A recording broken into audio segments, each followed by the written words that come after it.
Sveiki, čia Agnė Skamarakaitė ir Radio lentynos knygos. Trečioji knyga Radio lentynoje vadinasi Verslas ir moteriškumo principas – neatrastas lobis. Knygos autorė Carol R. Franier. Ją išleido Vaga, o iš anglų kalbos vertė Birutė Tautvydaitė. Knygos autorė verslininkė, analitinės psichologijos atstovė. Baigusi koledžą, ji išvyko į Vašingtoną, kaip pati sako, gelbėti pasaulio. Ketino visa širdimi atsiduoti Lindono Johnsono didžiosios visuomenės kūrimo programai. Praktiką atliko taikos korpuse valstybės departamente Pentagone, kur studentai vasaromis įgyja nemenką patirtį. Grįžusi į Bostono regioną vidurinėje mokykloje dėstė sociologijos ir Amerikos istorijos kursą. 10 metų mokytojavo ir nė negalvojo apie verslą. Tačiau gyvenimas susiklostė kitaip. Iš pradžių Franier dirbo kitiems, o vėliau su vyru įkūrė savo verslą. Praėjusio amžiaus 9-ojo dešimtmečio pabaigoje įmonė buvo gerokai išsiplėtusi. Jie samdė 10 darbuotojų ir apriepė 20 rinkos sričių.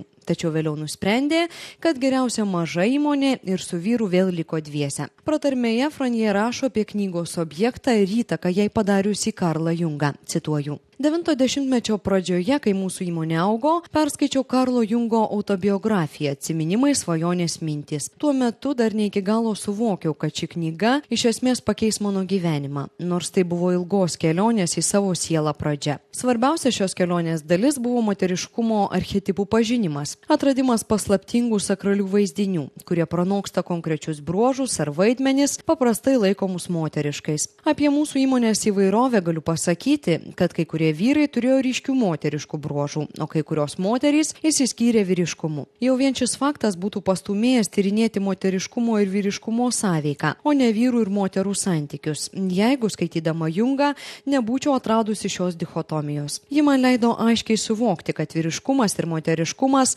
glūdi kiekvieno iš mūsų psichikoje. Apie 80-uosius susidomėjau aplinkosaugos problemomis. Tada įžvelgiau sąsają tarp to, ko trūksta mūsų elgesiui su žeme ir moteriškų savybių, kurių pasigėdau verslo kultūroje. Begaliniai pasiūlymai, kaip įveikti ekologinę krizę, man atrodė tušti. Kažkoks esminis šio reikalo aspektas likdavo nepaminėtas. Vis giliau nerdama į šią sritį ėmiau konkretinti savo požiūrį, kas iš tikrųjų yra archetipinis moteriškumas ir kaip jis gali patobulinti verslą ir visuomenės gyvenimą. Šioje knygoje išdėstytos geriausios mano mintys šią temą. Citatos pabaiga.